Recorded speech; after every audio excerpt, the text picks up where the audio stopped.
देशर श्रमिक मानकर दीर्घ दिनर समस्या और दाबीगुड़िकर समाधान संबंध प्रतिबाद दिवस रायरंगपुर भारतीय मजदूर संघ 28 फेब्रुआरी 2026 को सारा देश में प्रतिबाद दिवस भाव पालन करुछी।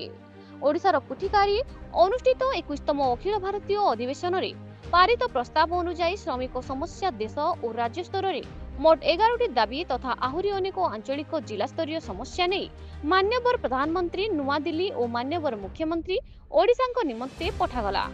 यह राज्यर समस्त जिलापाल अतिरिक्त जिलापाल उपजिलापाल मानक जरिया प्रेरण करागला।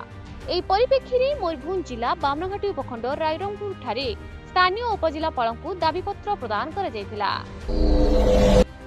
बिजतला ब्लॉक रे मागणा कोचिंग सेंटर उद्घाटित। वॉइस ऑफ श्रमिक फाउंडेशन ऑफ इंडिया हेउची अग्रणी स्वेच्छासेवी संगठन जहाँ लोकमानकर हित पई कार्य करिथाए, जेपरि शिशु शिक्षा, ऋण, सिलेई, जरूरी स्वास्थ्य, विवाह, मृत्युकालीन और चाकरी सहायता सेवा सहित रिहाती खाउटी कार्ड और कुशली दक्षता प्रशिक्षण जोगाई देथाए।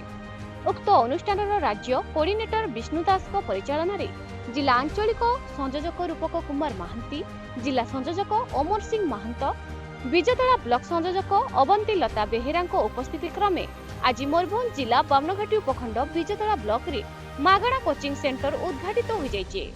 एथिरे संगठन पक्षरु प्रथम रु पंचम श्रेणी छात्र छात्री मानकु मागणा कोचिंग सेंटर उद्घाटन हेबा सह सेमानंकु मागणारे खाता कलम जोगाई देबार व्यवस्था करा जायतिला।